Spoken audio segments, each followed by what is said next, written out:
You are sitting in the dark at your kitchen table. Your phone lights up.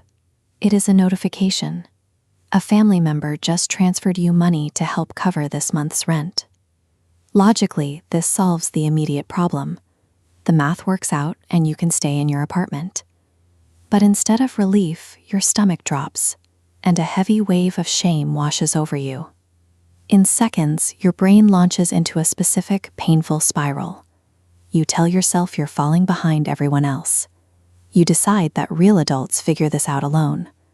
Before you even lock your phone screen, you've reached the conclusion that you are simply incapable of managing your life. We carry a heavy cultural expectation that successful adulthood requires total financial isolation. Society promotes the idea that you only get to call yourself a grown-up if you never, ever need assistance from anyone.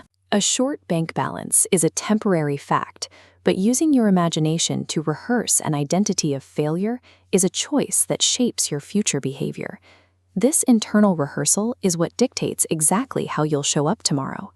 To understand why this happens, we have to go back to that kitchen table and split the moment into two entirely separate cognitive pieces.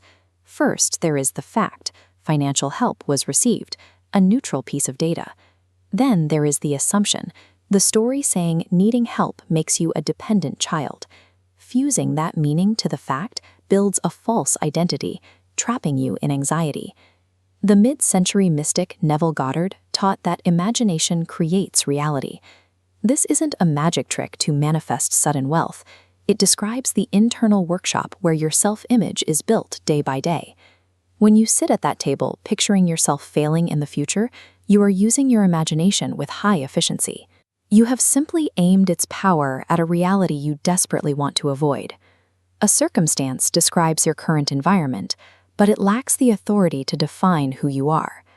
Once that assumption takes over and the spiral begins, how do you physically pull the emergency brake on that loop?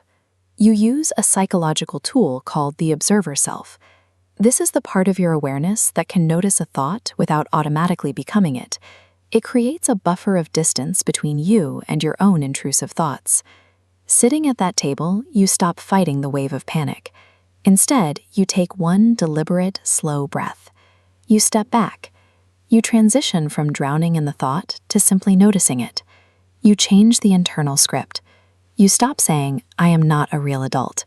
Instead, you tell yourself, "I am noticing a story that says I am not an adult." The external fact remains unchanged. You still needed the financial help, but the toxic identity attached to it immediately loses its grip. By uncoupling the fact from the shame, you restore your own agency. Rebuilding your self-image does not require forced excitement or toxic positivity. It requires somatic familiarity, allowing a new, capable identity to slowly feel safe and normal in your body. You can anchor this with a technique called the 7-second scene. Rather than picturing a sudden lottery win or a financial miracle, you focus on a brief, ordinary moment of capability.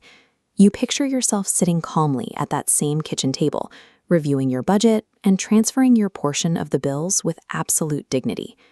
Goddard insisted that feeling is the secret.